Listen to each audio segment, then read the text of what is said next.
Schedule है कि एक नया नेटवर्क कैसे बनाना है, उसके अंदर मैं हमेशा एक कहता हूं कि लोग बहाना बनाते हैं कि हमारे पास लोग जो आते हैं वो डिस्ट्रीब्यूटर नहीं बनना चाहते, वो कस्टमर बनने के लिए तैयार हैं, यानी कि कंज्यूमर बनने के लिए तैयार हैं। मैं हमेशा उसके अंदर एक चीज कहता हूं कि ये एक एक्सक्यूज है, क्योंकि वो लोग जिनके पास तैयारी नहीं है अपने आप को सफल करने के लिए, उनके लिए एक्सक्यूज होती है कि लोग हमारे से डिस्ट्रीब्यूटर नहीं बनते और डिस्ट्रीब्यूटर बन के काम नहीं करते, बल्कि वो कंज्यूमर बन के रहना चाहते हैं। मैं उसको कहता हूं कि किसी को एक अच्छा डिस्ट्रीब्यूटर और इंडिपेंडेंट डिस्ट्रीब्यूटर बनाना एक प्रोसेस है। जैसे हर एक चीज में, you talk about cooking food, you talk about anything, हर एक चीज में जैसे प्रोसेस होता है तो लोगों को लाने में भी प्रोसेस होता है। जो लोग आपके कस्टमर नहीं बनना चाहते, वो जब भी आपको मिले तो आप उनको प्रोडक्ट के बारे में कहानियां सुनाओ, लिविंग टेस्टिमोनियल्स ऑफ पीपल जिन्होंने प्रोडक्ट को इस्तेमाल किया और उससे बेनिफिट हुए, उनकी कहानियां सुनाओ। कहानियां सुनाने से क्या होता है कि हमारा सेल्फ कॉन्फिडेंस बढ़ता है और हम लोगों के ऊपर प्रभाव डाल सकते हैं, राइट? जो आपका डिस्ट्रीब्यूटर नहीं बनना चाह रहा, वो जब भी आपको मिले, जब भी, ये नहीं कि 1 attempt, 2 attempt, 3 attempt, 10 attempts and you give up. No. अगर आपको लगता है कि वो पर्सन आपके लिए पावरफुल है, तो आपको जब भी मिले आपको उसको लोगों की सफलता के बारे में कहानियां सुनानी है। क्यों?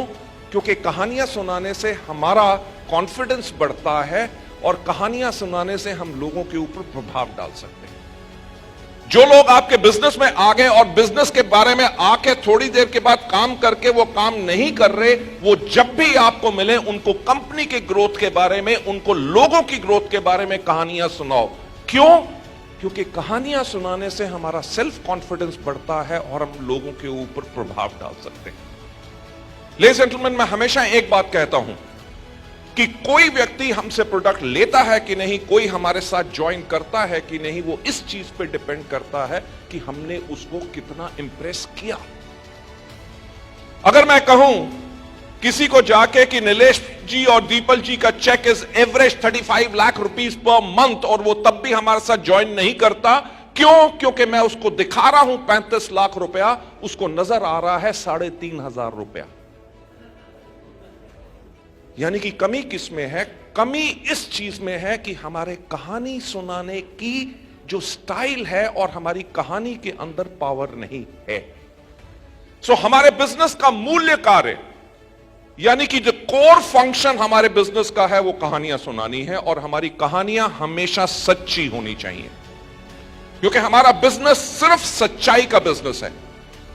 हम यहां पे लोगों को सपना दिखाने नहीं लाते, हम लोगों को यहां पे रास्ता दिखाने के लिए लाते हैं कि वो अपनी जिंदगी में एक सफल अगर होना चाहते हैं तो कैसे हो सकते हैं। Thank you so much. अब मैं आपको वापस लेके जाना चाहूंगा उस कहानी पे जो मैं आपको सुनाना चाहता था, because we were talking about dreams. ये कहानी और किसी की नहीं है, ये कहानी मेरी है, राइट? यू नो, जब मैं छोटा था, मेरे जो फादर थे, he was working with custom and central excise. I remember उस टाइम पे he was posted at Palam airport, जिसको आज के दिन पे इंदिरा गांधी इंटरनेशनल एयरपोर्ट कहते हैं। So he was in customs over there, तो we were living over there closer to the airport. तो जब मैं छोटा था तो मेरी मदर ने एक दिन एक सवाल मुझसे पूछा, जो सवाल आपसे भी लाइफ में बहुत बारी पूछा गया होगा। मेरी मदर ने मुझसे पूछा कि बेटा बड़े होके क्या करोगे?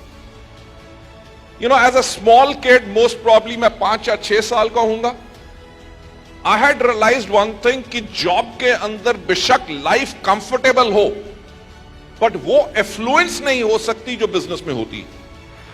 The point which I was trying to make कि as a little kid, एक छोटा बच्चा होने के करके भी मैंने एक चीज रियलाइज कर ली थी कि लाइफ को अगर कंफर्टेबली जीना है और बहुत अच्छे तरीके से जीना है तो बिजनेस करना बहुत जरूरी है। सो मेरी मदर ने जब मुझसे पूछा कि बेटा बड़े होके क्या करोगे, तो आई सेड बिजनेस। सो मेरी मदर ने मुझे समझाने की कोशिश की, राइट? आप में से कितने लोग हैं जो शादीशुदा हैं? फैंटास्टिक। और आप में से कितने लोग हैं जिनकी अभी शादी नहीं हुई? वैसे इट्स सरप्राइजिंग, कुछ लोग थे जो शादीशुदा में भी हाथ खड़ा कर रहे थे, वो भी कुंवारों में भी खड़ा कर रहे हैं। I really don't know what to make out of it now, right? जो शादीशुदा हैं और उनके स्पाउस जो हैं अगर वेस्टीज में नहीं है एक्टिव, तो मैं कहूंगा उनसे डर के रहो, राइट? एंड जो अनमैरिड हैं वो अपने पेरेंट्स या अपने बॉयफ्रेंड या गर्लफ्रेंड से बच के रहो। You know why? बिकॉज जो लोग हमें सबसे ज्यादा प्यार करते हैं वो कभी नहीं चाहते कि हम सफल हों। It's a fact, it's a fact. अगर किसी का बेटा या बेटी बहुत मेहनत कर रहा है और सफल होना चाहता है, तो उसके मां बाप, ऑल दोस पीपल जो उससे प्यार करते हैं, वो उसको कहेंगे इतना काम क्यों करते हो, राइट? क्या करना है पैसा? Money is not everything in the world. अगर शादीशुदा हो तो आपकी बीवी कहेगी एक ही तो पति है, दो दो तीन तीन तो होते नहीं। अगर आपको कुछ हो गया तो मेरा क्या होगा, राइट? भगवान आपको सलामत रखे, जो भी लाओगे सूखा रूखा सब खा लेंगे, भगवान आपको लंबी उम्र दे, अपना ख्याल रखो। सिंपल पॉइंट यह है कि आपको वो रोकने की कोशिश करते हैं कि आप मेहनत ना करो और सफल ना हो। That is the underlying point. जब मैं छोटा बच्चा था, जब मेरी मदर को मैंने कहा कि मैं बिजनेस करना चाहता हूं, तो मेरी मदर ने मेरे को कहा कि बेटा सुनो, बिजनेस करना हमारे खून में नहीं है। यानी कि the hammering started with me जब मैं छोटा बच्चा था, कि उन्होंने कहा कि हमारे खून में बिजनेस करना नहीं है, बिजनेस करना होता है मारवाड़ी या बिजनेस बनियाज या जो कम्युनिटीज जो बिजनेस करती हैं उनके खून में बिजनेस होता है। तेरे दादा नौकरी करते थे, तेरे पापा नौकरी करते हैं, हमारे खानदान में सबने नौकरी की है, इसलिए बड़े होके तू भी क्या करना। अब छोटा बच्चा तो मम्मी से डरता है, मैं भी डर गया, मैं चुप कर गया। कुछ साल के बाद जब मेरे चाचा का बेटा कहता था कि मैं पायलट बनूंगा, मेरे फ्रेंड्स कहते थे मैं आर्मी में जाऊंगा, somebody used to say that I want to be a doctor, somebody said I want to be an engineer, और मैं चुप रहता था क्योंकि मेरा माइंड बन चुका था। तो मेरी मदर ने फिर मुझसे कहा कि बेटा बड़े होके क्या करोगे, बाकी सब कहते हैं और तुम कुछ नहीं कहते। तो मैंने उनको कहा मॉम, आपको कुछ साल पहले ही मैंने कहा था कि बड़े होके मैं बिजनेस करूंगा।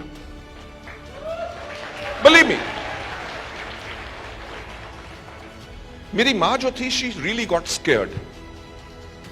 उन्होंने कहा देख ऐसा है कि बेटा तेरी दो बड़ी बहनें हैं, उनकी शादी करनी है, उस पे खर्चा होगा, तेरी एजुकेशन पे खर्चा होगा, तेरे फादर रिटायर्ड होंगे, जो property provident fund and gratuity मिलेगी उससे हम एक घर बनाएंगे, जो पेंशन आएगी उसमें से हमारा गुजारा चलेगा। बिजनेस करने के लिए पैसे की जरूरत होती है जो हम तुम्हें दे नहीं सकेंगे, और तू इसलिए क्या करना, राइट? बात आई गई होगी। When I reached 10th standard, तो मेरी मदर ने फिर मेरे से एक बारी पूछा कि बेटा this is a very crucial year, कि आपने क्या सोचा है कि you want to do civil services, doctor, engineer, क्या लाइन लेना चाहते हो? मैंने कहा मैं बड़े होके मैं बिजनेस करूंगा। यू वोंट बिलीव, मेरी मां इतनी घबरा गई कि शी टुक माय जन्म कुंडली। आप जन्म कुंडली समझते हैं? मेरी जन्म कुंडली ले जाके उन्होंने इंडिया के बेस्ट से बेस्ट पंडितों और जोशियों को दिखाई। हर एक ने एक बात कही कि इसकी किस्मत में बिजनेस नहीं है।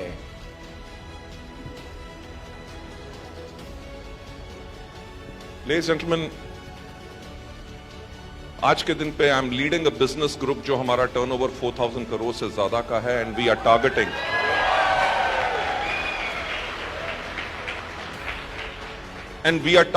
by 2025 we should be close to 23,000 crore rupee organization. जो बात मैं आपसे कहना चाहता हूं वो बात यह है कि ऊपर से जो आपकी किस्मत में नहीं लिखा वो आप यहां पे नीचे अपनी किस्मत खुद लिख सकते हो।